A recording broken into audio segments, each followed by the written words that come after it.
Is that we're live? We are live. Right, good evening, ladies and gentlemen. Sorry for the late delay. We've had terrible technical problems. As you can see, the screen's probably not our usual clear self, but we've had to make a quick last-minute adjustment and use John's laptop instead of mine. But anyway, welcome to the Inside Out Effect podcast. I am Stephen Jakes from healingthemind.co.uk, and this is our Christmas special, which is episode 63. And alongside me, I have my good friend and also my fellow healer and wonderful friend, Jonathan Shaw. So, hi, John. How you doing, mate? Right, man. Good, yeah. Yeah, good. Yeah. Keeping well? Keeping well, yes. It's been like 3 months since we did our last September, episode. wasn't it? You said September? September the 18th. Wow, long time. We've both been busy, though. Been really, really busy, yeah. I mean, we'll go into that into a little bit of detail, but we thought we'd do a Christmas special because we normally do a Christmas special. And we haven't done one for such a while. And there's so many things we want to talk about, really, that's been happening over the last 3 months or so. That has been a game changer for a lot of people, and lots of things have developed. And so we thought we would just talk about 2022 in general.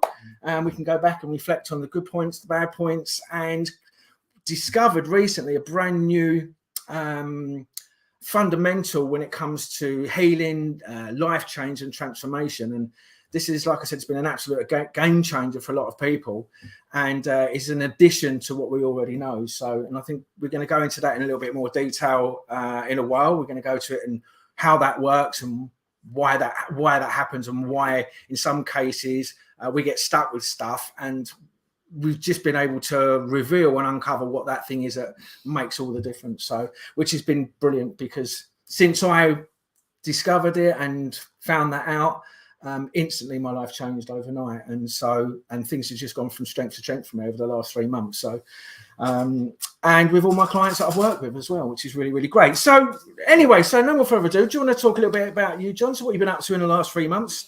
Tell the people that are watching how life's been for you, and high points and low points. And I've been busy treating clients and doing life stuff, and just life situations, really. Mum was unwell for a little while, so I looked after her and helped my girlfriend move out. And so I've been busy doing life stuff, and I've been back to Portugal a couple of times, which was good. Nice to be back in the sunshine again. I didn't get in the ocean, but hopefully next time I go back I will. And just busy with treating clients, doing work. Different things like that, really. So you moved into you've got your clinic now sorted out now properly, or you still? No, not yet. Not 100% done yet. No, nothing's changed yet. No, the clinic's still the old clinic. I need to get the new clinic. Still waiting for the flat to sell. So waiting for that to go through. So until that goes through, I can't change the clinic yet, but I will do it. And hopefully in the new year when that goes through. So what's been? What else has been? What's planning? We got any plan for 2023? Have you got any big plans for 2023, or are you just going to carry on as normal, or what's? Where do you see John being? I don't know, really. Not talk about it. Just taking one day at a time, really, at the moment, to be honest, because life's a bit like that at the moment. Yeah. Life's a bit up in the air for everyone at the moment, because there's so much nonsense in the world. Yeah. So there's been so much nonsense in the world for the last 2.5, 3 years, but people are starting to get back to normal, and it's nice to see people out. It's nice to see people enjoying themselves. I've been to 3 Christmas markets, and it was nice to see people out and about, socialising, not frightened of each other any longer. Yeah. It was interesting to see people out and about having symptoms of colds and flus. You could see them coughing, spluttering, red noses. They didn't seem to mind, though, that they might apparently pass it on, even though you can't. Yeah. But they didn't seem to mind that. They weren't bothered by that any longer. So I thought that was interesting. But it was nice to see people socialising out, having fun, connecting with each other again. So I enjoyed that. You still got a few maskers out there. Still a few maskers. I kind of feel sorry for them now, to be honest. I feel really sorry because they're clearly, some of them are clearly very traumatized or scared. And I think some of them, I haven't worked out the younger ones. It seems to be a lot of younger ones wearing them. I think that may be that's through programming. I think they may feel more comfortable through their anxiety. I think they might actually feel safer, not by covering their face. They don't have to show their emotions or talk, so I think it might actually be a bit of that going on. They felt more comfortable. which is very sad if that is true. I can't say it's 100% true. I've not spoken to every single young person with a mask on. But that's probably a good, because I don't think young people will be scared of the virus, to be honest. I don't see many old people wearing it. I see the old person wearing for me, I don't see many youngsters wearing them. It's all people really in their older years. So that's down to the television, obviously. That's the TV. It's fear-based, and it's the TV, because but they come from an era when the TV was good and honest and give you factual information, and from Andy Pandy. From Andy Pandy and stuff like that. But so I mean, I am seeing it, but it's a bit of a shame. But 98% of people, they're not wearing masks. They're not bothered. Yeah, no, it's really funny because, I still see so many people go, right now it's rife at the moment, because people don't realise this is the season when our bodies detox. And so it's a natural process to go into a repair phase. It's like in nature. We're no different to nature. People think that, forget about that. But this is the time where we're going to get rid of all the crap from what we consume in the spring and the summer, all the fruits and all of the stuff, all the waste that our body can't get rid of has to come out of our cells and out of our body somehow. And the only way to do that is to either get them out of a cold or a flu, sweat it out. And unfortunately, most people think that when they go into that's when they're becoming ill. What they don't realise is that's the body healing. And most of them will run off to the doctor. I was in South Woodland today. I had a meeting with a girl there. And there was a woman behind me. She goes, well, Dave's got it, and so-and-so's got it, and so-and-so, and he's gone to the doctors. And I just sat there and I just burst into laughter. She looked at me in a really strange way, because I just find it funny. Because obviously when you know what you know, I'm thinking, that's insane. What your body's doing is now going into healing. And what you're now going to do is going to run off to the doctor to get given some chemicals to suppress the healing. Yes. Which is just absolutely insanity. But people really think as soon as they go down with something, the magic doctor's going to go down there and go, yes, right out his little form, give you some oil and some petrochemicals that apparently are going to do you the world of good, and you're going to get better. And people don't realise that all they're doing by taking that is actually suppressing the healing process and making it worse. But so I do find it funny, and it's a lot of my clients now have come around to the fact that they're learning and they're recognising it, because most of them have been turning up to me with colds or flu-like symptoms, and I'm just healing that before we even start. So they're turning up with a cold, a head cold, runny nose, sore throat, stomach, whatever. And then by the time they leave, I've got rid of all their symptoms of their so-called cold and flu that they've got. They've no longer got that, unless it's really bad. Or they made an 80% increase, and also got rid of the problem that they come to see me for anyway. So, and then they're starting to get now that, that you're not catching stuff. But the more people I speak to now, and I don't know whether this is because of what's been going on in the areas that I'm moving around in, but more and more people are now coming around to this way of thinking, which is really, really great, because, this whole thing was a fraud 120 years ago, and the whole model's been built on it. But unfortunately, it's being able to reach the masses of people to try and educate them and try and get them to understand that your body is just going into a response to something. It's not that John's coughed on me or I've touched a railing or something. So, but anyway, so so that's all been really, really interesting. And I'm seeing a lot of people obviously now coming out in mass against obviously what had happened in the last few years. There was that great talk by Andrew Bridget and the MP around the whole House of Parliament. the House of Parliament, fantastic. And great job. Loved it. Yeah, it was brilliant. I had to post that. I mean, I've tried to stay away from it for about the last year, because there's going to be a lot of people that have had it because they've trusted their politician and they've trusted their TV, and now, and we did say, didn't we? I don't know how many times we said the truth's going to come out, stay away from it. But like, people always love to trust people they don't know rather than people that they do. As a healer, and what I do is heal people. Well, I've got no intention of hurting people, because I heal people, and I know that this whole thing from the start was a little bit sinister. But the problem is now is that people that see that information, they themselves are now potentially going to get worried, and they themselves are now going to be fearful, because, well, once it's in there, it's just too late. It's very difficult to get out. So, but I have heard you can detox on it, but I don't know the technique or the way of doing that. Yeah, so I've not gone into it because I don't need to. I didn't take it. But I've heard there are lots of ways of detoxing. So hopefully people can detox from it. Yeah. Well, I mean, it's the same thing with the flu jab. Everyone's going and getting their flu jab and then coming down 3 days or 4 days later with flu. And I'm like, well, yeah, You've just put flu in you, and now you're going to come out with flu. Yeah, exactly. And apparently that's meant to stop you getting flu. Yeah. It's like if you're going to put something in somebody, then they're going to get it. That's like saying we want to prevent you dying from getting shot, so we're going to inject a bullet into your system. Yeah, exactly. So it's the most insane thing ever. I find it highly amusing. Rebecca says hello and happy Christmas. Yeah, hi Rebecca. Hi Rebecca. Good to see you. Yeah, sorry about the camera, but we've had a little bit of an issue tonight with the IT, so we've had to make a last minute adjustment.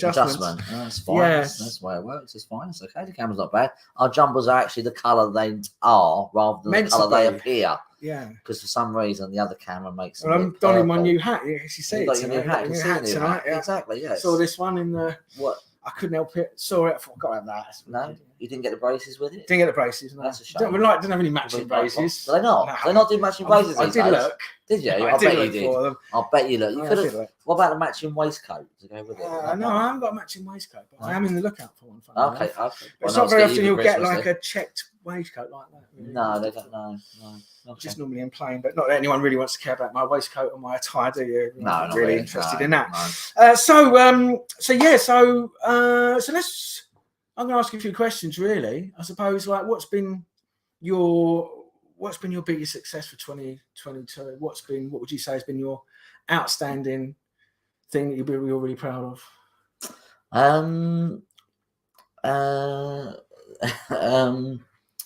What do you mean, client-wise or life-wise? Yeah, client-wise or? Well, life-wise, the first thing that pops in my head is me and my girlfriend. We've been together nearly 3 years.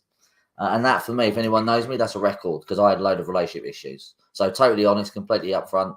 I had so many relationship issues. I couldn't maintain a relationship at all. Longest one I'd ever had previously was about 6 months. Even though I desperately wanted a relationship.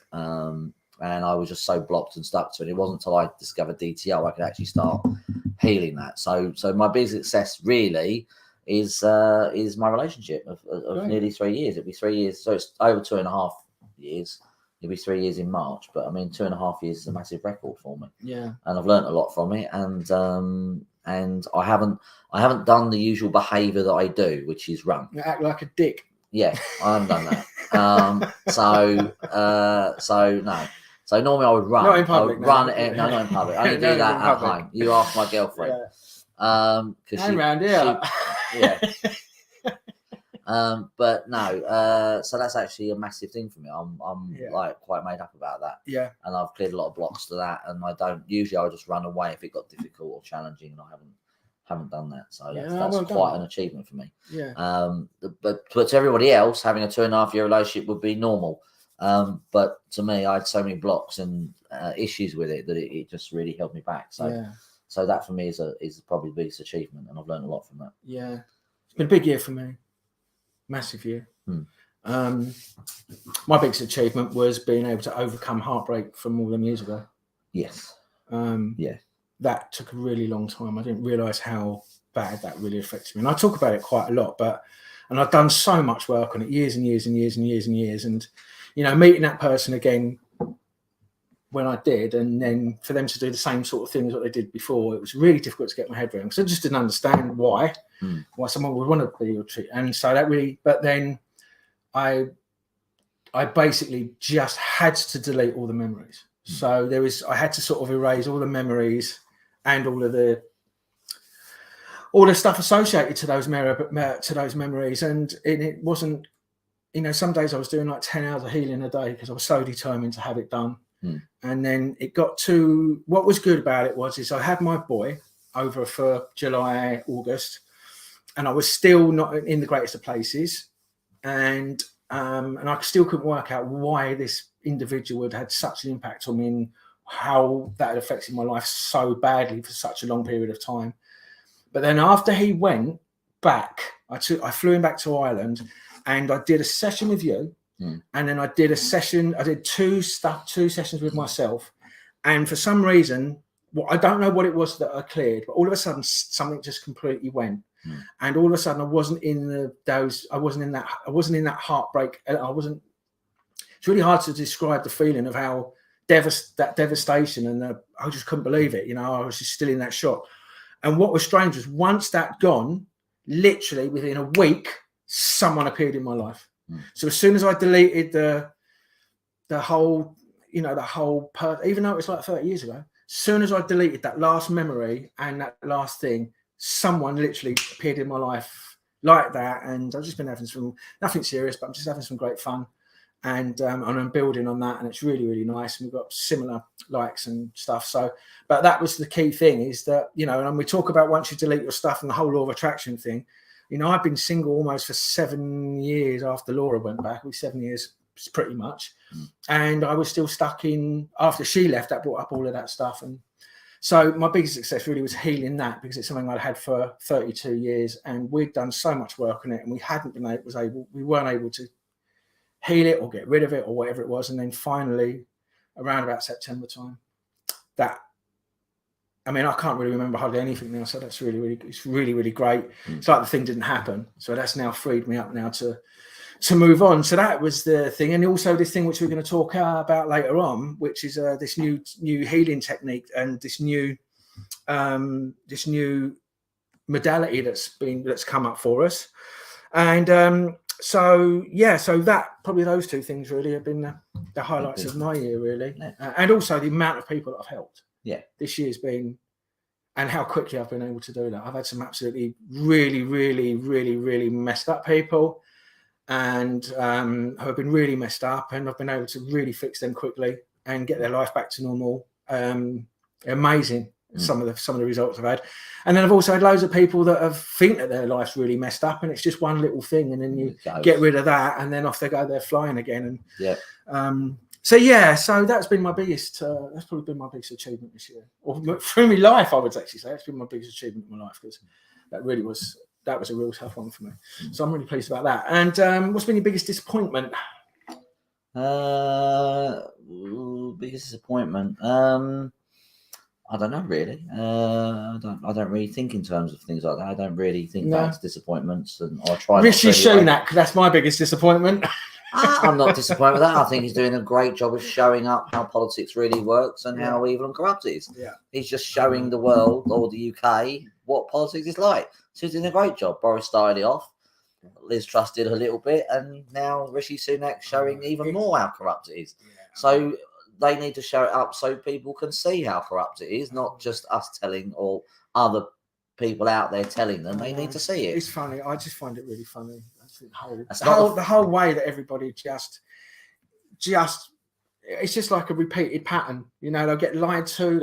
Whether it's about what's gone on over the last few years. I get lied to about this, lied to about that, and the next day I go, that's terrible, and then I'll go back to the same source, like the TV and the news and the media, to take their next load. So first it was this, and then it'll be that, and then it'll be the energy, and then it was the electricity, and then it was the petrol, and they all recognise that they've been lied to all the time, and it isn't. But I'll still go back the next day and watch it again and buy into the next story. It's absolute insanity. I just really don't understand that. Yeah, but that's because it's like marketing. In marketing, they say you need to see something.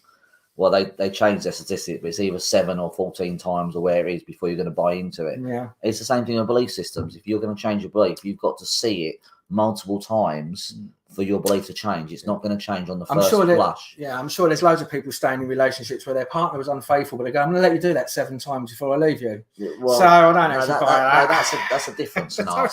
That's a self-worth issue. That's not a belief system. Yeah. So that's a self-worth issue. But if you have a belief about something, like the government, if you believe the government won't do anything to you, for you to undo that belief system is going to take multiple times of seeing it or hearing it for you to actually or something that changes an agreement, or something that changes an agreement, which we'll come on to in a second. Yes. But in that case, and I think people are now starting to see it, and I think the government is showing everyone that what they thought was a democracy, what they've believed into for years, which is why they kept going back to, because they believed in a democracy. Yeah.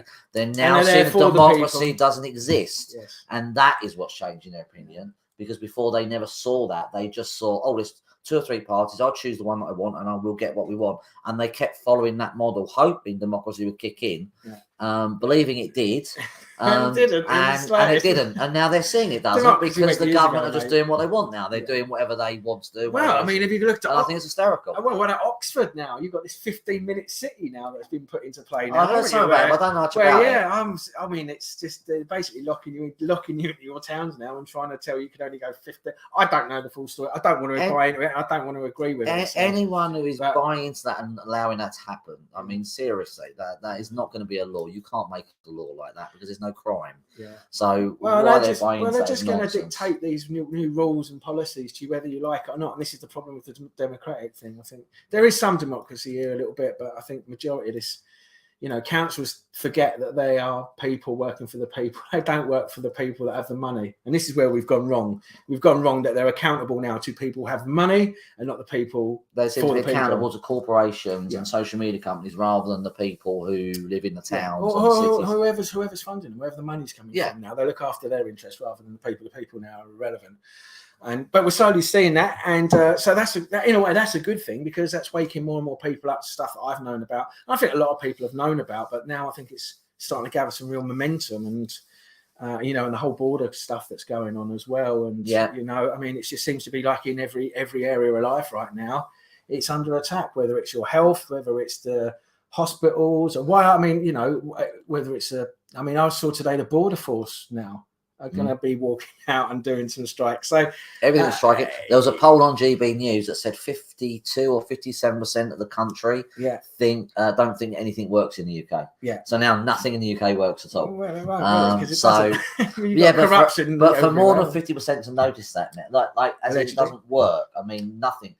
Before you could say, well, the government doesn't work, but the NHS does because they believed it did. Yeah. Or you could say the NHS doesn't work, but British Rail does. Train strikes, postal strikes. But everything is on strike. Everyone. I've never been in history. I don't think there's ever been a point in my lifetime where everything has been on strike. I think in the late 70s we had a similar thing, didn't we? Oh, did we? Yeah, we had the coal miners and the fire brigade. I remember being about 6 to 7 years old, walking through London with all the firemen from all over the country walking through London. Yeah, right. So asking for Maggie to be out. So as I said, in my lifetime, it hasn't happened. Yeah, I know it would have been. Yeah, because 7 years. I've been 7 years. So, what year was you born? 80.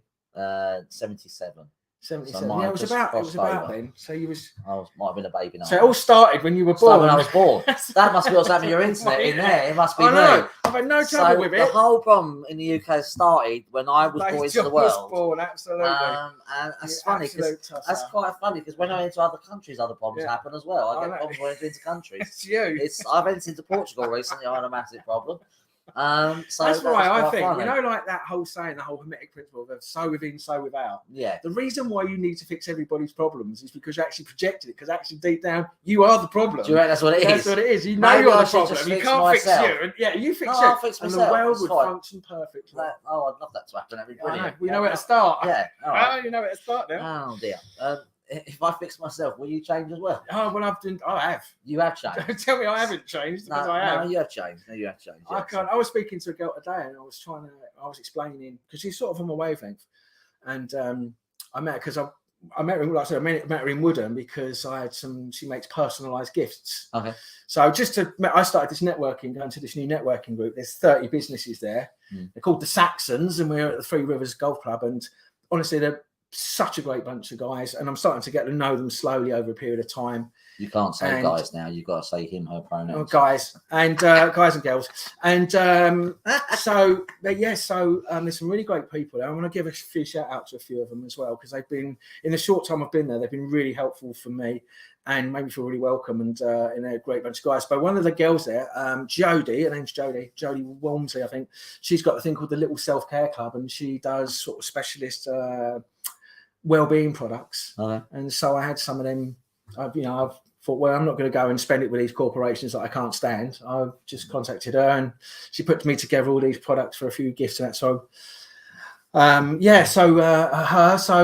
networking thing, really good. So a big shout out to Jodie at the littleselfcareclub.com. And then there was also a guy called Gary Clatsworthy, who, if you're watching, Gary, hi Gary. He's a business coach, made me feel very welcome, gets what I do from the start. And I've just started doing a little work with him. I've had the first session with him with business coach and stuff, And there's some other people there. I would say big shout out to Vicky and Dan, who's like the president and the vice president, and he's an accountant, and he's the secretary. Made me feel really welcome. And there's some really, really great guys there. So I just wanted to just say a big thank you to them, because it's made it really easy for me to integrate myself in a really short period of time. When you've got 30 people there, 30 business all established. And then there's a good friend, I've made a good friend, a guy called Mike Kent, who's from Essex Window Repairs. And he's already come around and fixed my window. And he's a fellow Spurs fan with me, and I hit it on with him. So hello, Mike. I hope you're watching. He's a great bloke. I really like him. Cool. It's really weird, because obviously you fix windows and I do what I do, but being Spurs fans, and so that's really good. So that's been a really interesting development for me as well. I've been going there now for about 6 months, and finally, more than anything, there's a lady there called Liz Rotherham, and she has a charity called Heads to Minds, and so obviously she does a lot of work with people that are suffering with all sorts of things through her charity. She's an amazing woman, a similar journey to my own. Obviously slightly different and had different experiences, but I think she's great because she's got off her backside and fixed herself and does some really great stuff. But she come and had a session with me, and I cleared something for her, but she sort of struggled with, and just said an energy thing, some trapped energy, which I was able to, I haven't got rid of all of it. I've reduced it, but she's not been able to find anyone to get rid of that, and I've got it right down. But on the back of that now, hopefully now I'll be working in line with that charity and getting some of the people. Already I've had a few people. She's already sent a few people, or will be sending me a few people from that charity now, who go for all sorts of different types of things, whether it's because she works directly with the NHS and does stuff there. So hopefully going forward into 2023, that connection will blossom, and I can get to help and heal loads of people that are obviously really struggling and that are in the system that obviously doesn't work for them. And so I'm looking forward to that, and they're also potentially in the pipeline as well. I'm not 100% sure about this, but through one of the guys at the networking, it's going to get me an introduction to this charity that works with the military. So that's dealing with a lot of their PTSD stuff and that. So I'm really looking forward to this coming year, because since I cleared that problem, with the ex, everything's just literally changed overnight for me, and it's been absolutely great. And I've started doing loads of things, getting loads of success, and long may it continue. And things are growing now as well, and I'm just about to launch an Instagram campaign. So I've already got a load of graphics being designed for me now to basically try and educate people about cause and effect and behaviors. And we're still trapped in this fact that somehow that doing something is healing. And my Facebook is filled with all these people that you need to do something to heal. And it doesn't work like that, because so I want you to imagine that this is the cause. So something causes an effect, a symptom. So if this is the cause and this is the effect, doing something over here to behave, like go for a walk, and that takes you further away from the problem. So every time you go down with a sickness and illness, a problem in life, a relationship problem, or an emotional problem, or a mental health problem, or you become aware of a problem and you become aware of it. As soon as you become aware of it, like a thought, a feeling, and a behavior is a symptom. So as soon as you actually have a thought or a feeling, it's actually a symptom. It's not actually a cause.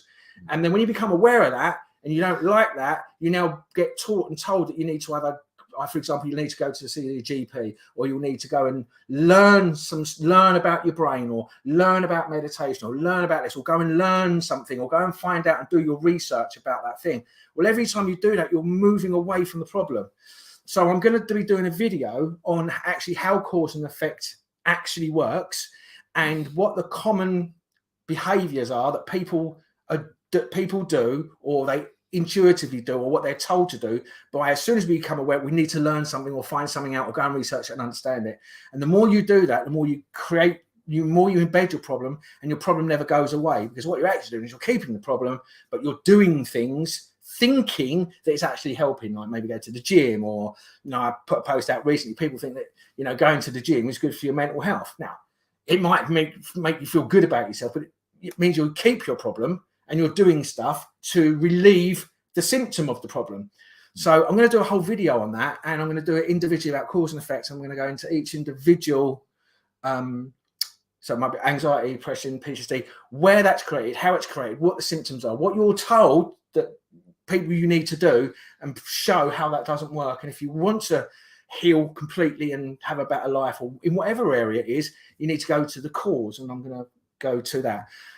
So I'm going to be doing a new Instagram. I'm going to focus more on Instagram now, more globally now, rather than doing, the Facebook, because I find Facebook quite toxic. And, I've been trying to educate people on there now for some time, and it just seems to be going in one ear and out the other. I'm still seeing people going, "Oh, I'm not well. Can you send me healing?" And memes about just let go and move on. And I'm sitting there going, "Oh my God."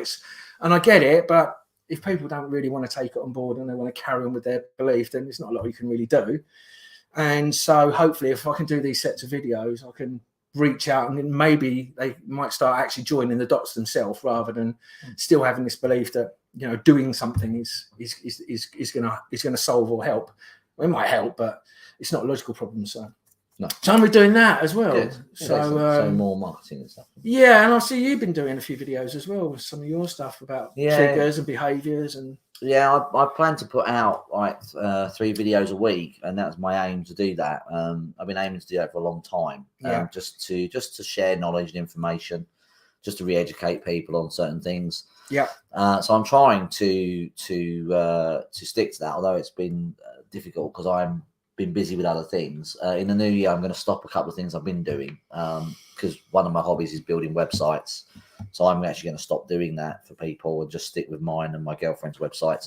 So I'll have more time to devote to sharing information, because one of the things I do want to do in the new year is teach DTO to people more. I want to teach it to more therapists. I want to teach it to more people, because one of my clients who came to me a few months ago suffered with mental health his whole life. Became a mental health first aider in the traditional model. So went down the traditional model, actually got into the world of helping people in that model, became a first aider, and then recently got really, really stuck, got re-triggered back into that mindset and got referred to me. And obviously within a few weeks, he's become like Eckhart Tolle. He's the Tolle, whatever it is. He's like so peaceful and chilled now. And he's actually, to begin with, he struggled to do DTO himself because it was too simple. It was so simple.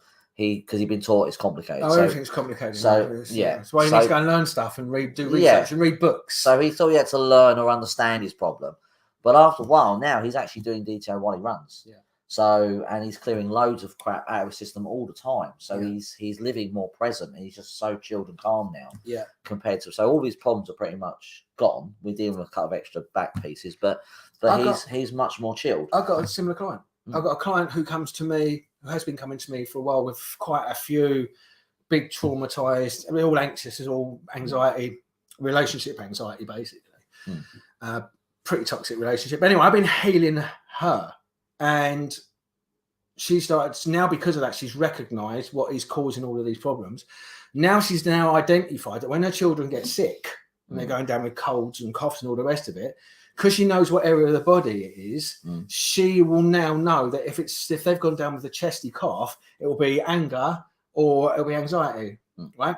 And so I've now been, and so what she's now doing at night is when she's putting them to bed, she's basically holding, like cuddling them, watch whatever they're doing with her hands around them, and then she'll basically do a very simple DTO on them, and that's sending them to sleep straight away. And so she's been doing it with her kids, and it's working. I get loads of lovely messages, like complimentary, because she'll say to me, "I've got so and so's got this, and so and so's got that," and I say, "Right, just if it's in the chest, what does she get angry about?" And then ask the question, and then just basically when she asks it, just ask, "Is that working for you?"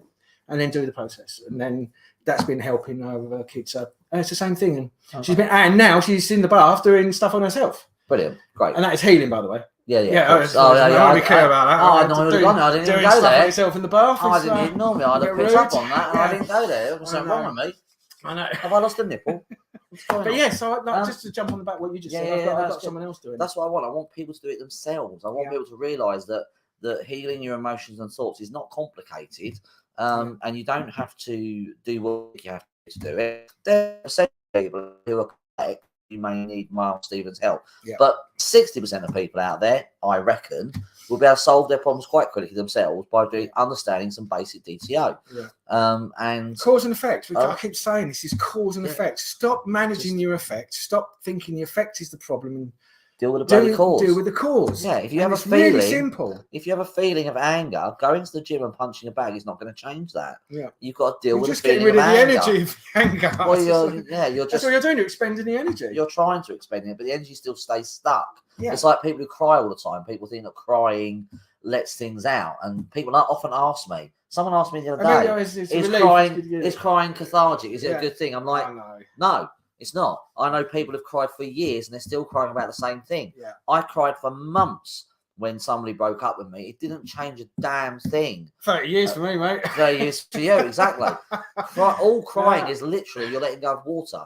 I'm not saying in a moment that having a cry is not a good thing. It is, because you're expressing your emotion in the moment. But to keep crying, if you keep doing it over and over again, that's not a good thing. That's not you healing. That's you suffering. Yeah, absolutely. And that's a problem.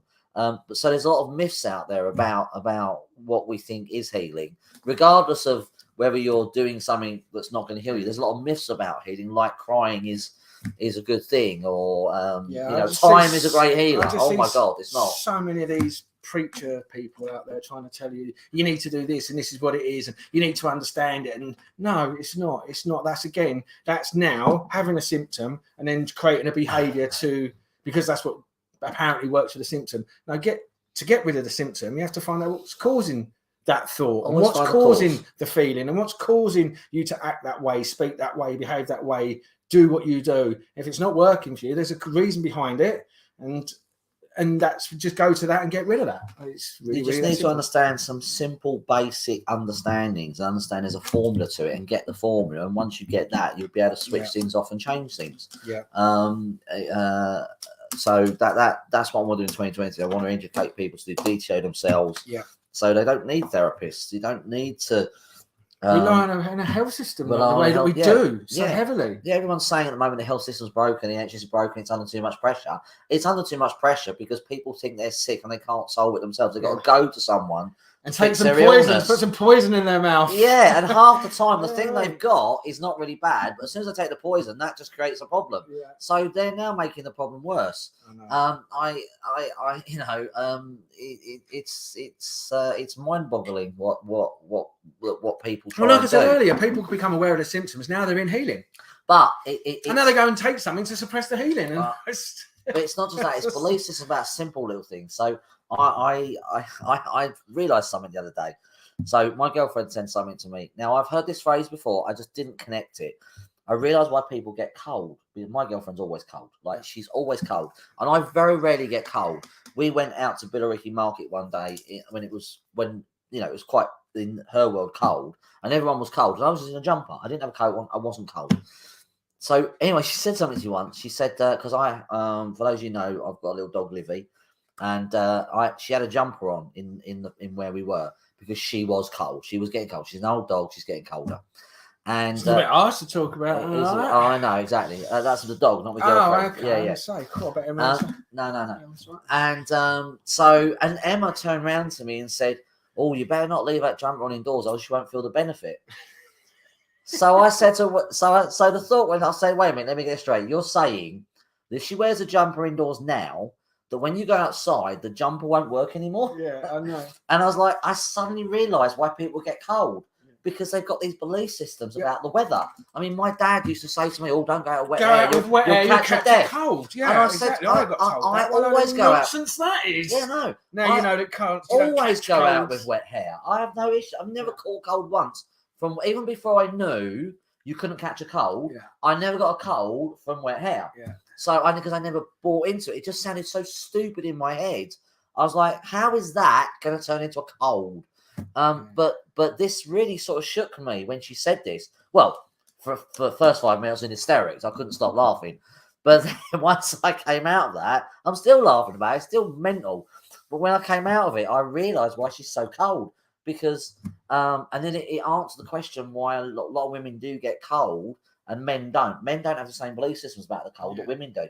And I think a lot of women have a lot more belief systems around the cold because she does. Yeah, even though she's smart and screwed on, she's got a lot of beliefs about the cold. Yeah, the other thing depends where you are. If you can be, when I'm tired and I'm running and I'm at the end, and I get cold when I'm tired, so I'll feel it. So I think there's lots of reasons why, but I don't think there is one specific thing. It isn't because of a belief system around a jumper, actually. It's not a belief system around jumping. Because I wasn't wearing my jumper, I was just tired. That's right, yes. But in this particular when case... When I put my jumper on, I was still cold because I was tired. But in this particular case, my girlfriend is always cold. I know. So because I'm talking about my girlfriend, she is always cold. Even when it is warm in the place that we stay, the heating's on, there's underfloor heating, it is warm. There's no reason for it to be cold. And I remember one of my clients when he went to a council place. Would that be the council? No, I don't know where it was. Was it a council place? It was a council, but it was. I think it was to get money to go on the dole or something. I didn't catch it. So that would be the unemployment department. No, he wasn't unemployed. The job centre. He went. So I can't remember where he went. It was a long time ago. But he spoke to this woman, and while he was talking to this woman was shivering and she was cold. And he stopped and went, "Well, it's not cold. The heating's on. It's not. That's not right." So he taught her DTO in the moment. She did it on herself and warmed up. Yeah. Because it was just a belief in her head. Yeah. So it just shows that these belief systems affect lots of different areas of our life. And it just made me realise in that moment what she was running about the cold. So I can't remember I diversed onto that. But it is your belief system. If you don't deal with the belief or the emotion, trying to change the emotion by swimming or doing yoga, meditating, when those are physical things, they're designed to change the physicality of something. Those are designed to change the movement, either the flexibility or the strength. They're not there designed to change a feeling. It doesn't work. Same as nutrition. Nutrition is designed to change the internal structure and all the digestive enzymes, all that physical part, but it's not designed to change a feeling. It's not going to do anything for anxiety or depression or your PTSD. Because it's a feeling. And again, that goes to a behaviour. That's still a behaviour from a symptom. It's not actually the cause. Unless you're starving to death and food would be the cause, and then eating food and nutrition will solve your problem. That's the thing. You've got to think of it that way. But can I just say quickly, I'm going to say something funny. So I was meant to be in Wooden Ferries this week. So I was meant to be down there again yesterday for a meeting with someone. And bear in mind, I am a healer. So I'm doing mindset stuff, but I'm also a healer. And anyway, so she cancelled the appointment with me with a healer because she couldn't make it because something went wrong and she had to go make an appointment with her doctor. Yeah, exactly. Yeah. So I'm like, so you're going to see a doctor who's not going to make you better. Yeah, that's right. And so you cancelled the appointment with your healer that could have healed you and got you better, but you cancelled it with me and then went to see it. I just found that fucking funny. I found it so funny. I was just like, okay, well, when you're better, give me another shout back. But where's the logic in that? I mean, that's absolutely insane. I was talking to one of my friends today who is a religious counsellor. And she came to me for therapy many, many years ago. And after we finished, we became friends because she's in the same sort of business. We're both therapists. And we were talking about this. We were talking about the blame, excuse, all bed. Blame, excuse, we were talking about all bed. Blame and excuses. And she was saying that when she learned all bed, that really changed for her. And because she deals with religious people, she recognised that a lot of her clients' problems are to do with God. And when she came to me, her problems were to do with God. Now, I'm not saying that God's not real and you don't believe it. That's not what I'm saying. I'm saying it's your perception of what you've been taught. Yeah, I'm saying a lot of beliefs about God are what gets in people's way. And she now spots this and sees that in her clients. And she's completely changed. I mean, she's like a different person from when I knew her. And she's closer to God now. She's more connected to God in her way, in her perception. Yeah. But it was her beliefs that were stopping her having that connection. And it was amazing to sit there and listen to her repeating back to me about her clients, what I said to her about your bed, about the blame excuse, and how people make so many excuses. Blame's excuses. Blame. Denial. It's the outside world. It's his fault. It's him. It's Boris Johnson. It's my mum. It's my dad. I had this happen to me when I was 7, but it's a valid excuse. That's right. And all negative emotions, behaviours and feelings all come from blaming somebody else, blaming yourself, making excuses, or being in denial. It's not my fault. It's everyone else. And as soon as you do that, you think about, so here's a little exercise for you. Every time, think about a negative emotion or thought or feeling that you have, and then go to that feeling and think, why am I feeling that? And it'll be because Derek spoke to me that way, or Boris Johnson, or the TV, or the World Economic Forum have done it, or whatever. It'll always be something external to you that is the reason why you've had a negative thought feeling. It's not about anything to do with you. It's always external to you. And like I done a post, I did a post like, life is 10% what happens to you and 90% of how you react and respond to it, which is the truth. And if you know that, and you now stop blaming everybody and recognize that if you have a negative thought, feeling, and emotion, instead of blaming the other person, recognize it's being triggered in you, then you can find out what your issues and problems are, fix them, heal, and move on. And then you end up becoming an amazing person, and you're no longer angry at the outside world because the outside world's irrelevant because you're no longer reacting to it. Pretty simple, straightforward. Well, it sounds simple. It is simple. Well, I've just explained it. Yeah, there you go. Yeah, but doing it's not necessarily simple. But but once you become aware of it, once you really, like, you've got to remember that it only takes 21 days to change a habit. If you do it religiously, so what happened with me, I just kept recognizing that every time because I just like needed to change, and I got pissed off with the way I acted and the way I behaved and being angry and blaming, which is all programmed from my parents and people that I've been brought up around. But then when I recognized that was going on, and I learned Orbed and recognized that every time I was having a negative experience, whether it be how I spoke, how I acted, how I reacted, whatever, and recognized that actually every time I do that, it is a Orbed, it's a blame, excuses, or being in denial. And I just kept practicing that. All of a sudden, all my road rage stopped. Shouting at people in my car stopped. The only thing that I did struggle with this year was masks. I just couldn't stop having pop-up masks. Anyway, but other than that, it's been. I do have my moments, but generally, I'm not reacting in the way that I do. Did? No. Yes, but that's because I recognise that, and it's not. And I still do react negatively to things. But then when I recognise that, I'm going, I know what I'm doing there, and it's sort of like a practice thing. Once you start practicing it more and more and more, the better you get at it. Sometimes, and when I do that, then I know there's something in me that needs healing, or something that needs to be resolved, or something that I've learned, or a belief system that's challenging it. So, Orbed. Yeah, Orbed. Yeah, very good. Orbed. Right. So, shall we move on and talk about the thing that you discovered? Yeah. So I'm going to ask him questions because he's discovered this. It's nothing. Yeah. I'm trying to get my head around it at the moment, and I'm not struggling to do it. I've been too busy with doing what I've been doing to try and practice it. Because I want to practice it before I get the hang of it. Well, you've been doing a couple of sessions with me, haven't you? I've done a couple on him, and I've tried a bit on myself, but I haven't got my head around it totally yet. So I'm gonna talk to Steve about it because you discovered this about three months ago. About 3 months ago. This is when everything changed. Yeah. For me, when I was able to delete her out of my life and get rid of everything that was associated to it, which was really funny because the other thing as well was the thing that was causing it.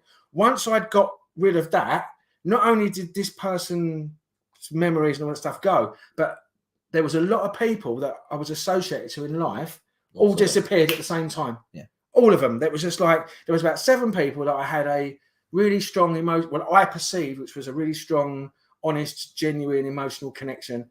And then all of a sudden, they just all disappeared and I don't hear from them anymore. And it's all, not just one, but so something shifted in me. This is how the whole law of attraction thing works. As soon as you change, the outside world changes to reflect it. And literally there was these 7 people that were quite prominent in my life. And I believed I had this amazing friendship and connection and stuff. And then literally from that point onwards, they just disappeared and I don't hear from them. I don't have any contact with them. And I've even offered to go and meet them for drinks and coffees and stuff. And it's just a complete, I don't even get a no, it's just like avoid the question. It's really funny. But so this has been really paramount because it's those things that we need to change that changes. So we go we create our own reality. Yeah. This is what I believe, what we found actually does do that. Okay. To a certain degree. So just to recap, with all therapies so far, including DTO, we change the memories, the triggers, the thoughts, the beliefs, the emotions, the themes, all things like that. Yeah. But you've discovered something else that needs to be changed. Yes. Which is? Yeah. So what that is that is our identity. Okay. So you said that we need to change our thoughts, our feelings, our memories. Well, that's the model that we. That's the model. That's the model everyone follows. Yeah. So we need to change those things, and they're the things we work on. Yeah.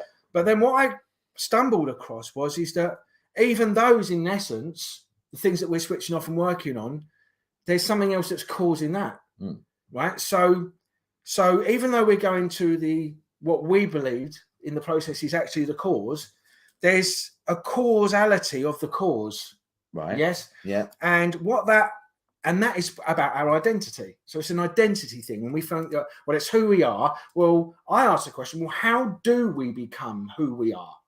So we all know it's unconscious programs and stuff from our first 7 years. People we hang around with, we adopt other people's mannerisms, actions, behaviors, their language, whatever, unconsciously. But there is still something that still doesn't make you. That's just more of a behavioral thing. But what makes you who you are? And what I've come to learn is that what makes us our identity, makes us do and behave and be the person we are, is that we have things called contracts and agreements. But they're contracts and agreements that we have within ourselves. So when we contract to something, we make an agreement and a contract and agreement within ourselves about a person, an event, life, the exterior, even to the fact of who we'll have in our life, what we're willing to put up with in our life, the type of relationships that we have, the type of people that we're attracted to, the type of business that you're going to work in, how you communicate. Every single facet and element of who you are is in some way a contract that you've agreed within yourself of how you're going to be. Right. And so that's basically fundamentally what it is. It's contracts and agreements. But those contracts and agreements mean that every time something in your environment breaches that contract or goes against that, that's when we have that negative response or react in that certain way. So that's when we go into fight and flight. So that's when we go into fight and flight. If we break the contract. Yeah, so if something external breaks the contract. Right. So for example, you might have an agreement that you that your life will always be peaceful and you're always right and everybody else is whatever it is you've agreed. I'm always right and I'm never going to listen to anybody else because you can't trust them. I'm always right. I'm intelligent and I'm going to, and then all of a sudden someone will come in and, for example, like us, and say, you can't catch a cold. That's actually something that's going on internally. There is no germs. Go and research it. Now, because that person might have gone and learnt that and they've contracted with that, they will now go into fight and flight and attack you or have an internal response because that internal response is a breach of their contract that they've agreed. Right. So that person's now challenging what you've agreed to.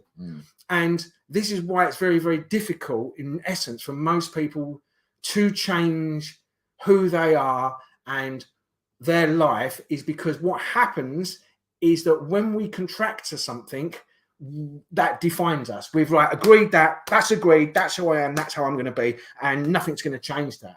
But underneath that contract is an energy, and within that energy is what the contract is. And you can delete that contract using a process that I've sort of mastered now, is you can actually go to the individual's contract. You can find out what the response is. So let's say something might be going wrong in their life. Let's say, for example, you might keep having, I'll give you a great example. There's a lady here the other day, and one of her contracts that she agreed, very, very young, was through her father, was you can't trust men. Men are not to be trusted, and I'll never trust a man ever again. Right. Now, because of what happened in a past event, which wasn't relationship driven, it was to do with her dad, in that moment, she agreed that, and she agreed it mentally, emotionally, energetically, and unconsciously, or spiritually, or unconsciously. And because as soon as it lands in all four, and it all lands and it all makes sense, you go that aha eureka moment where do you know what?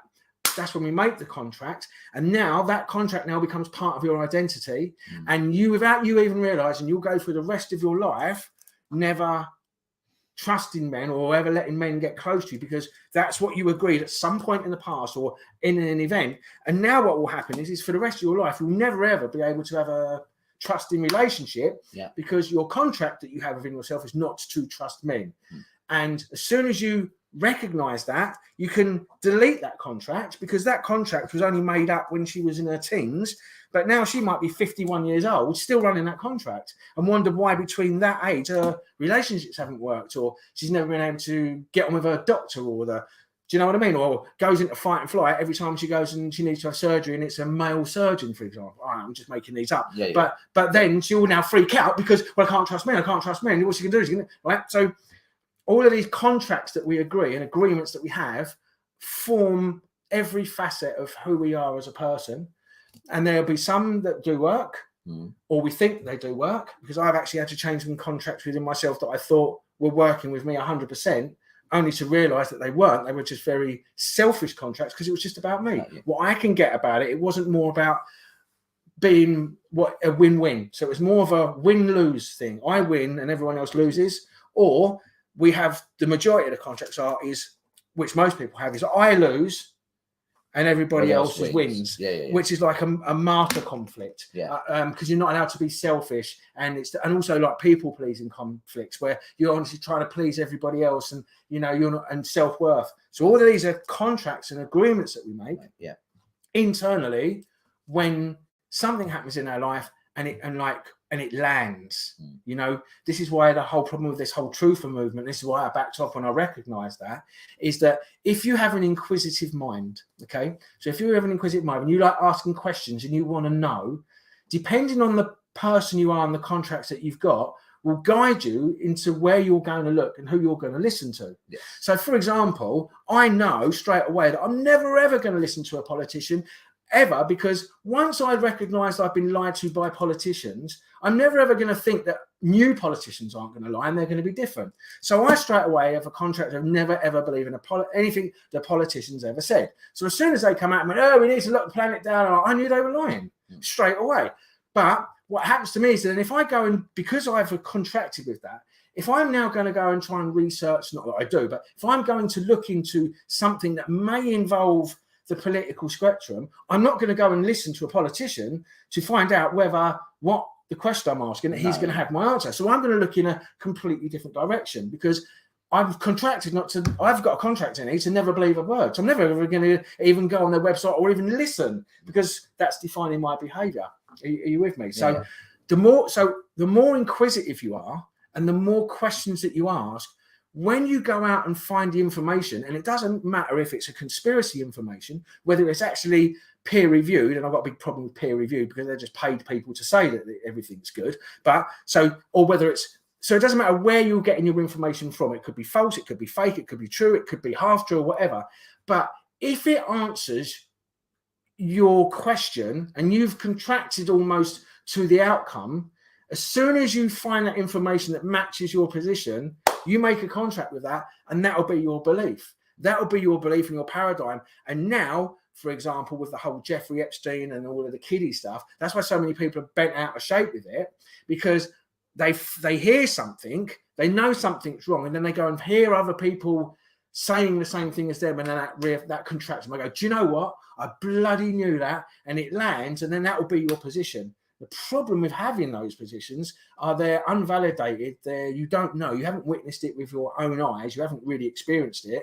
And now you're contracting with false information and can lead you down paths or into arguments or situations or beliefs or behaviours that actually you don't even know if they're true or not. So we have contracts and agreements for everything. And that's what puts us into the fight and flight.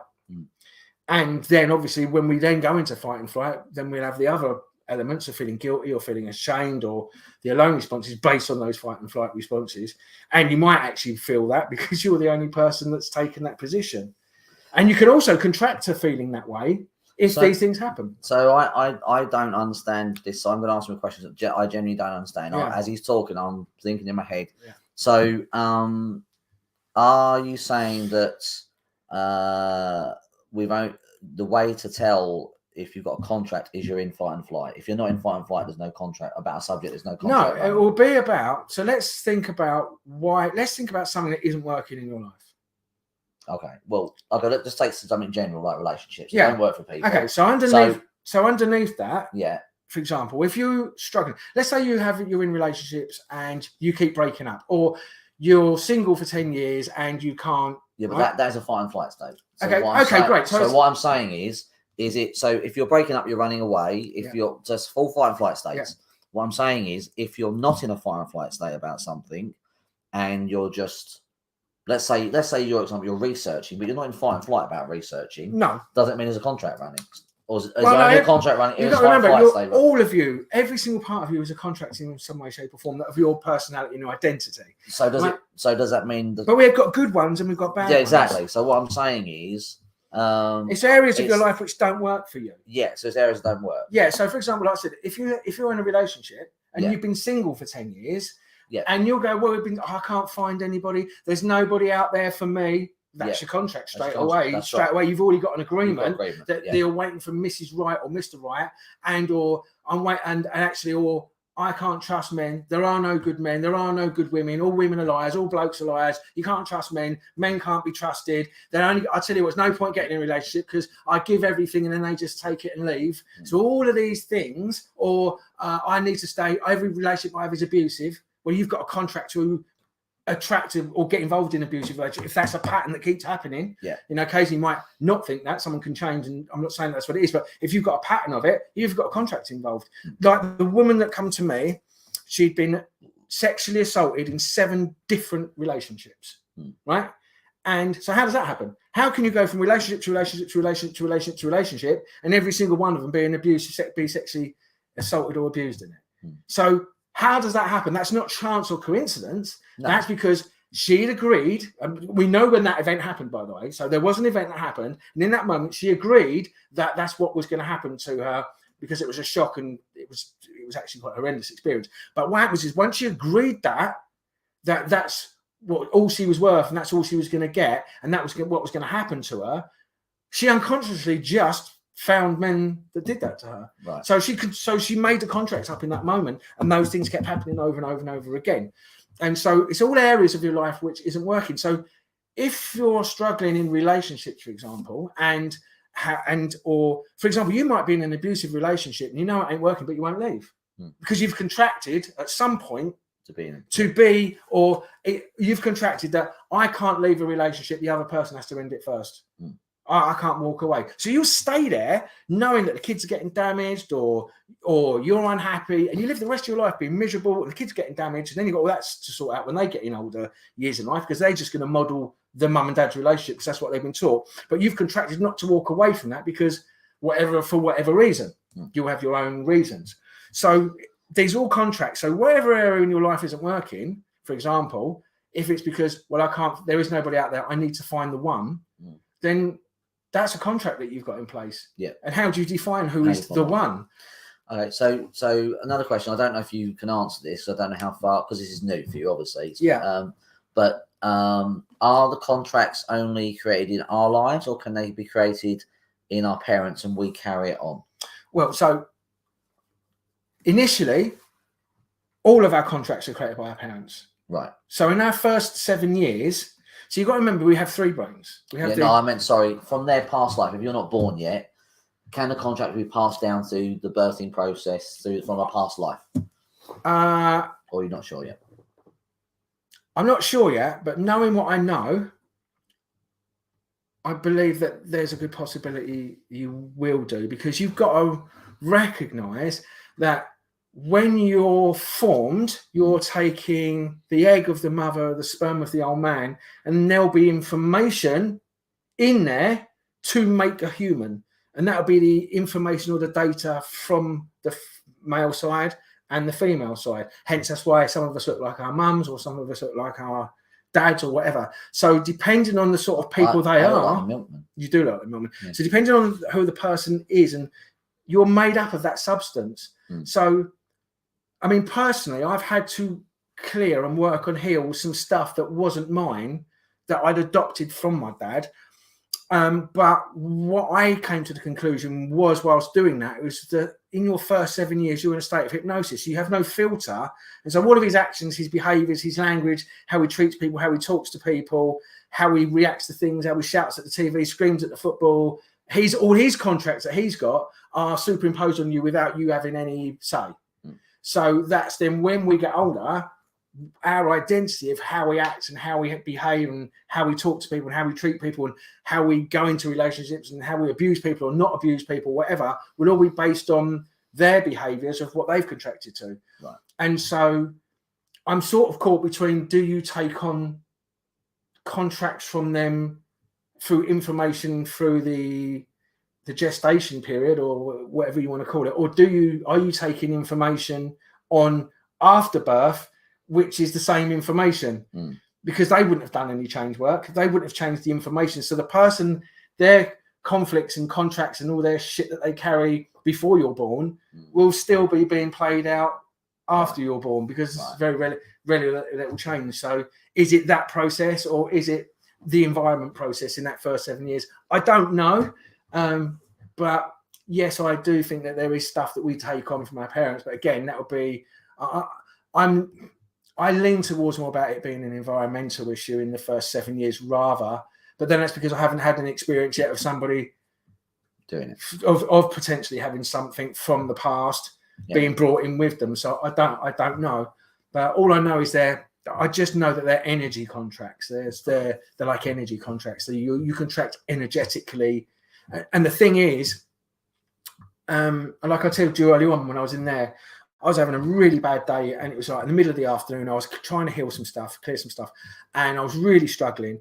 And I was just tired. I just couldn't do anymore. I was like on my knees. I was just wanted to go to bed because I was going to the gym. I just wanted to have an hour's kit. I'd done clients in the morning, and I was so tired. And I just was trying to clear this thing, and I couldn't think straight. And I was so tired that I couldn't even elicit the emotional response or be clear with it. And then my subconscious popped in and said, "But have you got a contract about tiredness?" And I was like, "Oh, I don't know, whatever it is." And I ran through that process in my head about tiredness. And as soon as I deleted that contract, I instantly come wide awake. I wasn't tired. I didn't want to go to bed. I felt so alive. I could have gone out and run. So in a millisecond, I went from being, like Harry Enfield's, "Oh, so unfair," that in this really heavy victim. I just want to sleep. I want to stay in. I just want to go to bed. So all of a sudden, just feeling fucking amazing, just feeling amazing and alive in a millisecond. I went from that state to this state instantly just by rewriting a contract and agreement that I had about sleep. And it was just, or whatever it was. I can't even remember what it was that I was working on, because once you delete the contract, you can't really recall it. And that was how powerful it was. And that was when I really recognized that this is the most powerful tool, as well as the actual process that I've had people come to me that I've been working with for 3 or 4 weeks, healing big chunks of problems. And then when I done this, when I went and said, "Okay, what contracts and agreement have you agreed about this person, this event in your life?" And they told me that. And I basically used the process of, do you want to delete that contract, rewrite a new one? How do you want to rewrite it? Blah, blah, blah. And do that. Instantly, the whole problem that we've been working on for months disappeared. And it wasn't just that problem that disappeared. It also, anything associated to that disappeared. Wow. So the issue around relationships around men that she was having also healed all of her relationship issue with her dad. Wow. So it hit. So instead of having to go, right, when do working work, today we're going to work on the theme of your dad. And then there was the relationships about men. When I cancelled or rewrote the contract around the relationship with men, it instantly healed the relationship with her dad. Wow. And it was just like, whoa. Now that would have taken 7-8 sessions to do that. And that took 3 minutes. Wow. Just finding the contract that she had agreed within herself, an agreement that she'd made about what it was that was happening, and then basically get them to recognize that contract's not working for you. And do you agree to delete it and rewrite a new one? And then what? The whole lot, the energy, the pain, the suffering, the hurt, all the stuff of her dad just went. Brilliant. So contracts and agreements. Yeah. And then, I mean, I've done some stuff with you. You've experienced it. Yeah, it works on, yeah. And obviously, all I've been doing for the last 3 months is just rewriting all of these contracts for myself. And lo and behold, my whole life has completely changed on such a massive scale. I mean, next year, I'm looking probably to be moving into... not moving, but I've got an opportunity to be one might. So there's a guy who inspired me at the very beginning of my journey when I started doing music. I only wanted to do it as a hobby, and now it looks like that next year I might be in his masterclass group, which is like a huge thing. I mean, he's like one of the best in that genre, and so would I have got there without changing all this stuff? So all of these things since I deleted that contract and deleted the heartbreak, and that was the thing. Once I got rid of her, once I got rid of what that meant to me and how much it fucking broke me, and I've been moved on. Someone come into my life, all of a sudden this charity's turned up, then I've got this military thing, now I've got this stuff with the with my music, and everything's just changing really, really quickly because now I'm no longer contracted to that past. I'm now contracted to something now which I've written for myself that I want to happen. So energy contracts, internal energy contracts, they are key. They're really they're a game changer. Brilliant. So so I hope you understand that. So that's an introduction to contracts. Again, it's not something I know about. That's why I'm learning at the moment. So and we gradually, hopefully, apply it to DTO in that way, in that respect. Well, you have to use that. Process to find it. Yeah, because in some instances, even though you can rewrite the contract, sometimes the trauma of stuff's still in the system. So, for example, with anxiety or depression or PTSD, I still go in and change the attacked and powerless responses, right? And I still get rid of the images and the sounds if it's PTSD. And then once I know that's gone, then I'll go to the event and go, when you think about that event and your response was that, what's the contract that you've got underneath? And it'll be when somebody says this or does that, I react in a certain way. Right. Or I believe this, or right. Do you understand? That if somebody looks at me or says a certain thing, I then agree to go in my head, get really scared, beat myself up, run away and hide, hate everybody and freak out, right? And that's a thing that they've contracted to do. It's a behavior, it's a contractual behavior they do. And every time that happens, that's what will go. So it's like a program. So however you're reacting and responding is a contract that you've agreed to in some way, shape or form. Okay. But what we in the past have done is try to modify the behavior. Yeah. But actually, something makes you behave that way. The behaviour is the contract that's making you the behaviour. And when you get rid of the contract, the behaviour disappears instantly. You no longer do that anymore. And the beautiful thing about this is that you can actually, with the right person and the right help, and I've done a lot of work on this myself, because I had to mess myself up. And that sounds crazy, but I had to mess myself up to learn it. And I had to go back and undo contracts in order to understand how this works. Because you can delete a contract, and if you don't know what you're doing, and write a contract that's counterproductive. Yes. So it has to be a win-win contract. So it has to benefit you and the external world at the same time. As I understand that comes down to knowing how to write a positive affirmation. It's like a positive affirmation, and that's what you're doing. Your contract will be replaced by positive affirmations about what it is, how you want to act, feel, get, desire, have in life. Yeah. Because as soon as you contract to that, your brain now puts you in that direction. Yeah. So if you are struggling with wants and desires and wishes, you've contracted to something to stop you getting that or behaving in that way. I mean, like when I was growing up, you never went out of your mate's ex. It was a contract that you had. It was the unwritten contract. And there it is. Yeah. And what would you do? You never ended up going, even though you might have absolutely fancied her to death, go, I can't. Yeah. My mate's ex. But that's a contract that you have and agree, and then you'll always do that. Yes. And that's not so much of a bad thing, though. No, I'm not saying it's not much of a bad thing. I'm telling you that that's what we do. And if you can recognize that as an unwritten contract that you've got made in yourself, you won't do that. You won't do it. That's right. And and then if somebody hasn't got that contract and then they do that, that's when the problem. That's when the problem starts. You're like, you can't do that. Yeah. When another person goes, well, so what? Yeah. I ain't got that in place, but I have. But I haven't, and then do you know what I mean? So that's what I'm saying to you, is that our identity and how we act and how we behave and who we are and our morals, ideals and values are all based on these contracts that are either given to us from our environment, from our parents, our social environment, core values and beliefs, and stuff that we'll do ourselves. We'll have an experience in your life. And like my ex, in that moment that broke up, that was the end of my world. Yeah. And absolutely broke me, heart broke me. And I've been in that. And we always thought that was the key to your... I've been in that for 32 years. Where you were stuck. Yeah, and that's why my life continuously, I would literally get loads of success, and then overnight, it would just disappear like that. And what happened in my relationship with her? Exactly that. Everything was all right. And one day, bang, it disappeared, gone, never saw her again. Yeah. And so that pattern... Just kept replaying that unconsciously first memory of that happening. Yeah. You just kept replaying it over and over. Yeah. In all walks of life, not just in relationships. So when she turned up and said, "Oh, I'm not going to be with anyone," and I didn't see her again for 30 years, it was just a out of the blue moment, gone.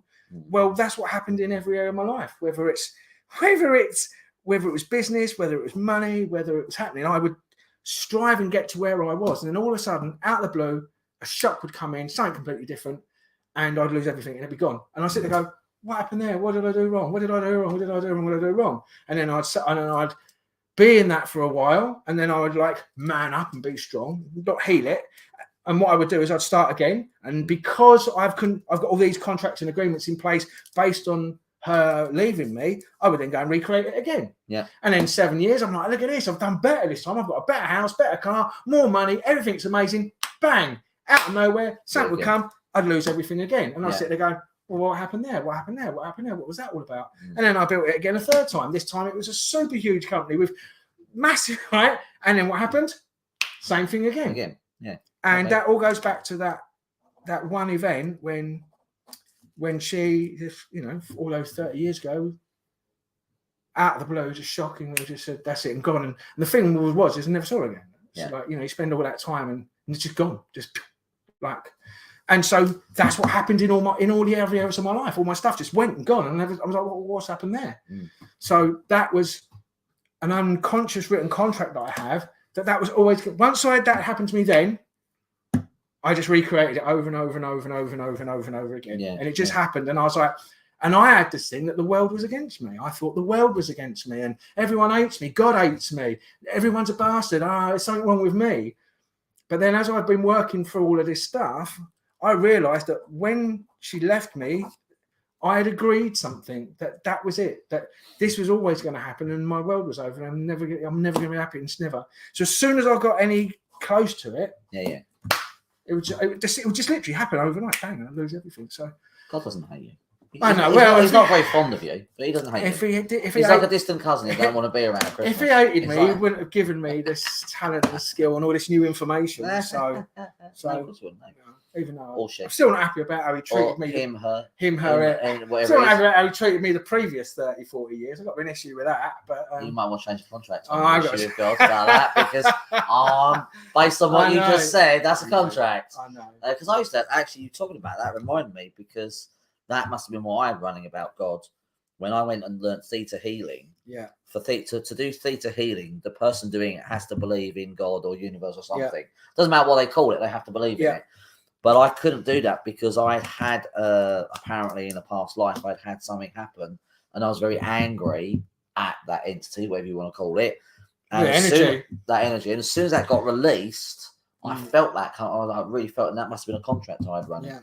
Because theta looks at the deeper issues with things, but that must have been what that was. People don't, and I didn't, and most people don't. And this is why you've got to be careful about following followers and listening to your preachers and idols that I think apparently have got all the answers and stuff. Because the problem is that these people that come out and say all this stuff, if you contract to what they're saying, then that becomes who you are and your identity. And it's not really healthy, I don't think, because it's unvalidated stuff. And you're just taking on somebody else's contracts, even though it might not be working for them. So I know that we're talking about this stuff here, but actually we're talking about healing. We're not talking about getting you to believe or act and behave in a certain way, which you've got to be very, very careful about. And I fell into that trap about contracting with stuff, which we was talking about just before we come on. Yeah, we're talking about solving your belief systems and your issues, not acting and behaving a certain way to get something, which is what most people tell you to do. Yeah. And that's the difference. We're not saying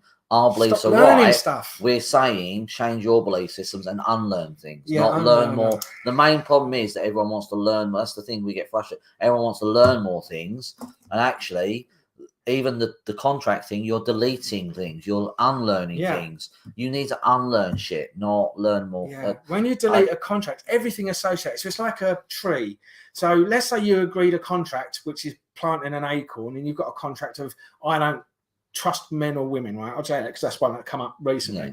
That was the contract that person had. So if you've planted that seed, every relationship you've ever had, whether you go to the gym, work, social, might even be legal, it might even be when you go and do your yoga, whatever. All of these experiences all stem now from that acorn, right? And grow. And now in all areas of your life, you've got all of this stuff going on based on this one contract. But when you remove that contract, the whole tree disappears with it. It's not like you're just removing the acorn.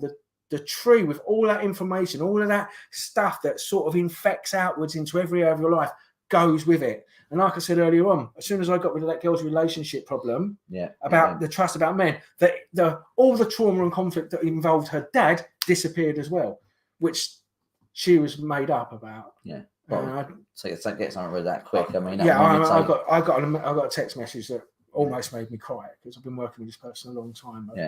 I say almost made me cry. Almost, because you're still being a man. I'm still being a man. I'm still being like proper art. I mean, do a bit of building work, Dave. Do you know what I mean? Like, when I knock him out, he's all right and all that. I can't do that. I went to the other side too. My girlfriend the other day, and she turned around to me and said, "You crying?" I was like, "Yeah." No, so if somebody's behaving like that, they've contracted to it. What, to cry in front of a movie? Yes. I was just making. No, I was talking about that behaviour. Oh no, I was talking about me crying. Yeah. Oh, what do you mean the hard man behaviour? Yeah, the hard man, all that hard man stuff. They all contract to it. They either see it on a film, or they think that's how they need to act, or that's how my dad acted, and that's what I've learned. All my mates and all that, all that kind of put water all over your kid, Dave. You know what I mean? It's all contractual. It's not who they are, and that's why I look at them. That's why I have to laugh, because coming from a bit like that earlier on, I can see even that. Now I've got rid of those contracts. I'm not like that or doing that. No. So maybe those people aren't really who they think they are. That's just what they've contracted to be. There you go. That's a deeper issue. We'll deal with that next time. Yeah. So we've had a lot. Carol said hi. Hi, Carol. Yeah. Jake Morrison. Hello, Jake. Happy Christmas to you. Happy Christmas to Bobby.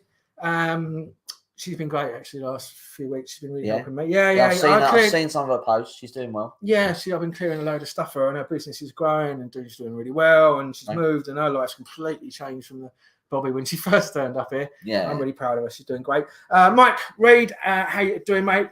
My good friend Robert, come on you Spurs, and my friend Paul Freeman. Happy Christmas to you, mate. So there, I think that's all of those people that have been speaking on the channel. Cool. Merry Christmas, everybody. Yes. Have a lovely Christmas, lovely New Year. Yeah. We may see you in the New Year. We'll keep you updated on the progress. Yeah, I mean, obviously now with things going, I mean, we've told you over the last 3 years now what causes what. We've covered every area, every sickness, every illness, life change, law of attraction, anxiety, depression, OCD, PTSD. We've covered every single area because it's all just cause and effect. And so, there's not really many more topics we can cover. We'll just be repeating ourselves, won't we, Dave? We will, Bill. All right. But if you do want to find out more stuff, then you can go onto our YouTube channel, which has got all of the past recordings on there. So if you have a specific problem, issue, complaint, or want to know why, maybe don't listen to that, just rewrite the contract. Yeah, exactly. Go and have a listen on there, and then you can find out the information and learn and grow and become a better person for it. Or if you have something that we haven't covered, then message us and we might do a video or podcast on it. Yes. I had an interesting one the other day. I had someone talk about polyethemia, and I'd never come across that before. So I've got a client with polyethemia. Can you do lap dancing? What? No. Can you help alcoholism? My sister's using it every day after some stuff. Yeah, that'd be a trauma-based. Yes, if someone wants to heal it. It's a contract, yeah. Do they want to get rid of it? Do they want to get rid of it? And addictions is do they? But alcohol is just, as Steve, it's trauma-based. So all addictions, they're all trauma-based. Everything is just moving away. You're in a feeling, you can't handle the feeling, so you'll do a drink, a drug, a sex.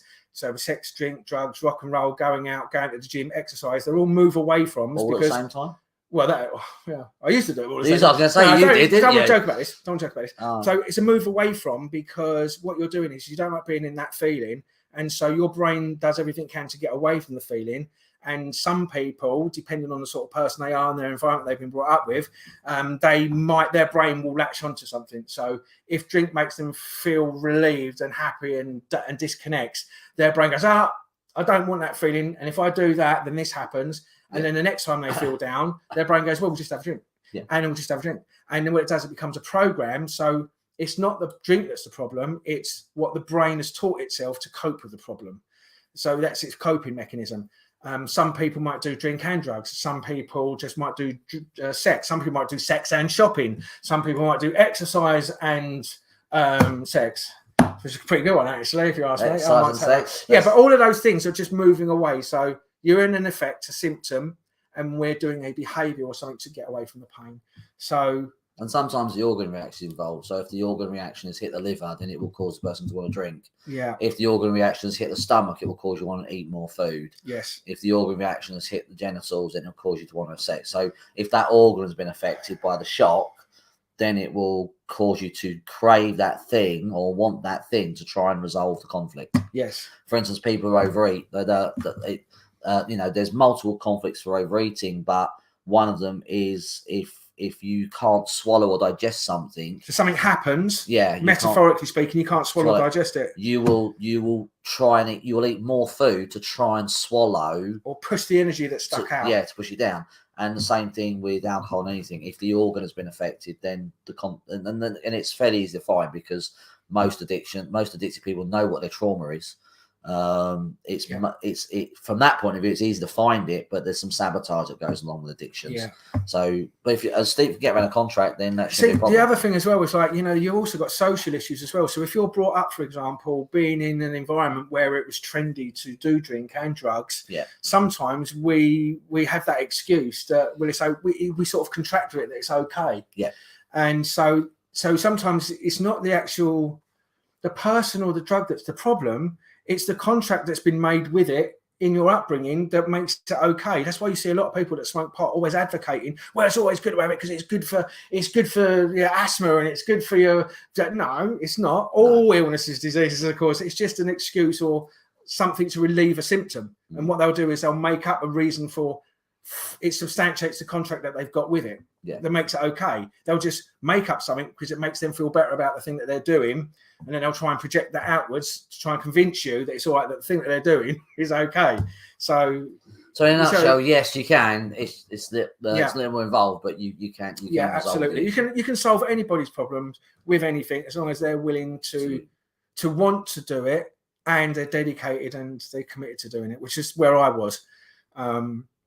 It's been a real hard slog for me, but look where I am now. I've learned all of this stuff. I'm no longer doing any of this stuff, and I'm helping loads and loads of people. And I've learned a brand new modality, and it's great. But 10 years ago, I wasn't in the best place myself. So if I can do it, anyone can. Yeah. Yeah, because So yes, we can, Nicky. So that's fine. Yeah, Nicky. Yes, it can be helped. Yeah.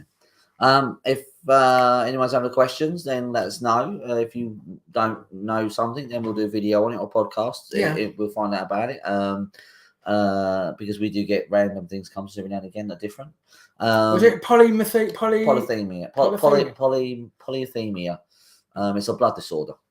Is it? Yeah. So I'm working with it at the moment, so I'll keep posting on that one. But that's an interesting one.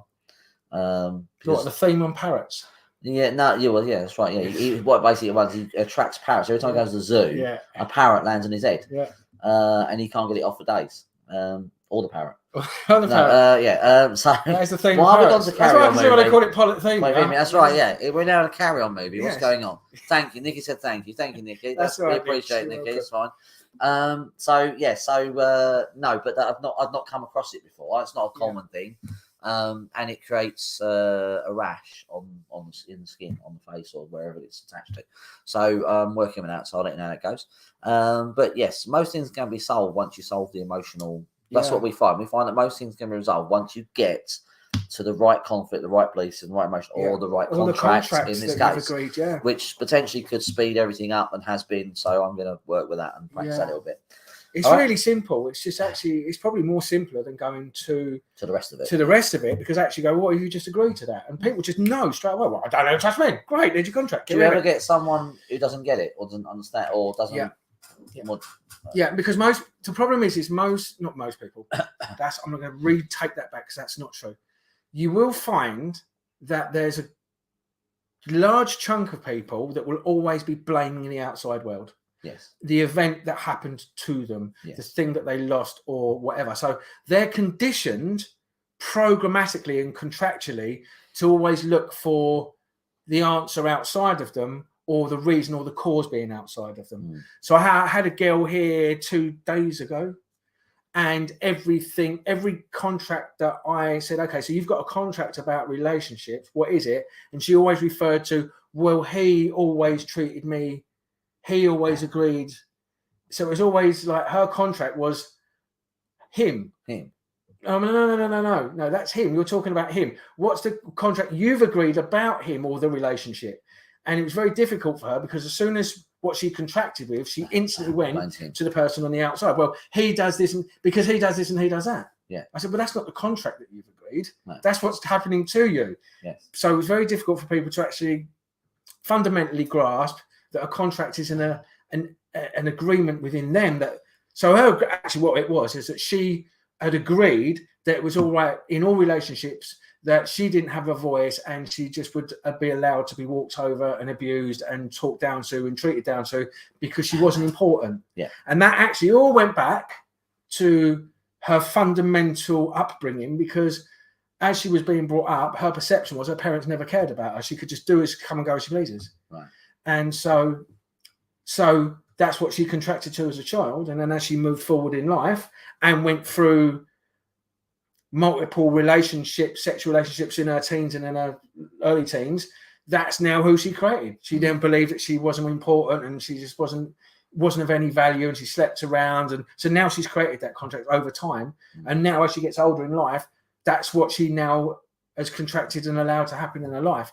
Right. And once I got rid of that, then all of a sudden she changed as well. I mean, it was, yeah. So okay. I'm doing this all the time now with contracts and agreements, and it seems to be working an absolute treat, because what's beautiful about it is it will never happen again in their life.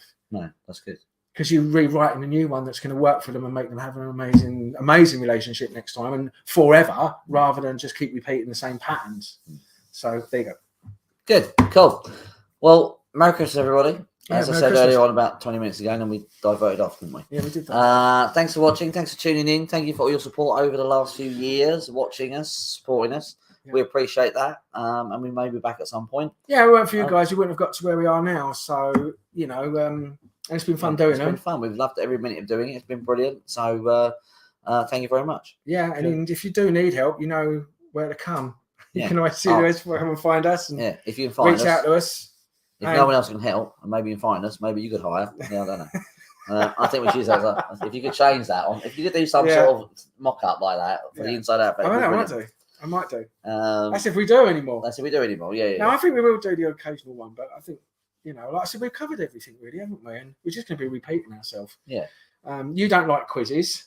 I don't like quizzes. And you're not very good on general knowledge. Although I did really well on Chase recently. Oh, did you? Not while I was on it. I was just watching it. And I knew all the answers to one of the people that was answered. I did well like that. Wow. But usually I don't know any of them. Yeah. I mean, we could talk about other things really, rather than healing, and talk about but then, you know, it's... What do we talk about? Fashion? Well, there's loads of things. I mean, you could talk about cymatics, for example, and frequency and how that's important, and rife machines and how frequency is, where that all comes from. That's the thing I've been researching the last 5 or 6 weeks, actually. Oh, right. Okay. Yeah. So I've been looking into cymatics, and so if you look at a lot of church windows, so you know the big round ones that they have stained glass windows in? Yeah. I believe those stained glass was put in after the event, because they're right by the organ, right? The church organ. Okay. Yes. And so when you if you vibrate the magical frequencies, okay, so 432 or, you know, for example, when you vibrate something at that frequency, it creates a pattern, right? So this was originally, so what they did is they had this plate and they put sand on it, and they vibrated all these different frequencies, and what happens is these all move into beautiful symmetrical shapes, but they only happen at certain frequencies. And this is why they changed the music frequency from 432, which is the magic frequency, that's a harmony on all there, to 440. So it now makes it, if you look at a plate and see it in 440, it just turns it into a mess, where 432 makes it into this beautiful. So anyway, it looks like these big round windows that have got all of these amazing patterns, symmetrical patterns. And when the music was played in the church and pushed out through those cymatic patterns, they reckon that the sound healing, the sound frequency of that healing would have an effect on the people that were within. Within. So these churches were actually to do with healing, and them organs that are in there would all play out through those window shaped at that frequency. It would affect the sound, and then it would cause frequency healing, which is no different to a rife machine, if you know what rife machines are and stuff. Yeah. So I've been doing a load of research into frequencies, and I say research, but learning about it and finding out who the one was that discovered it. Found a really interesting fact out. This will blow your mind if you're listening. So what they did, I think it was Hebrew. Okay, so in ancient Hebrew, what they did is they took the 5 vowels, or the vowels of ancient Hebrew. Yeah. And this is old ancient Hebrew. And then what they did is they then pronounced that vowel verbally, correctly in sound, into a microphone that went into a wave oscillator. You know what a wave oscillator is? No. So a wave oscillator is when sound goes in, there'll be a little screen that shows the pattern of the frequency of the sound. So it gives it a wave, because sounds are waveforms. Right. Yeah, that's what a sound is. It's how sound travels. It travels through a wave. It perturbates through the ether, through the air. And that's how sound travels, through waveform. So what they did is they did these 5 vowels in ancient Hebrew into this microphone, and then looked at the wave shape of the vowel, and it matched how it was written on paper. So the 5 vowels, the ancient Hebrew vowels, how that letter was written matched the vibrational wave pattern energetically. And that's in ancient Hebrew.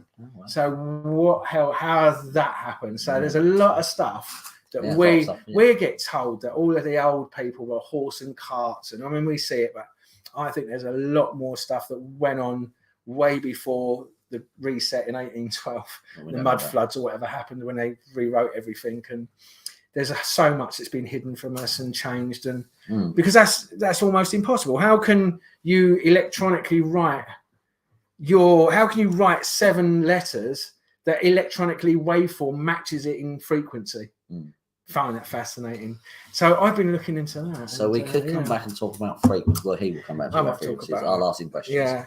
Right. It's great. It's really interesting stuff. Yeah. I've got something to sick. I'm running out of things to look into. You don't know. But yeah, it's really fascinating. So right.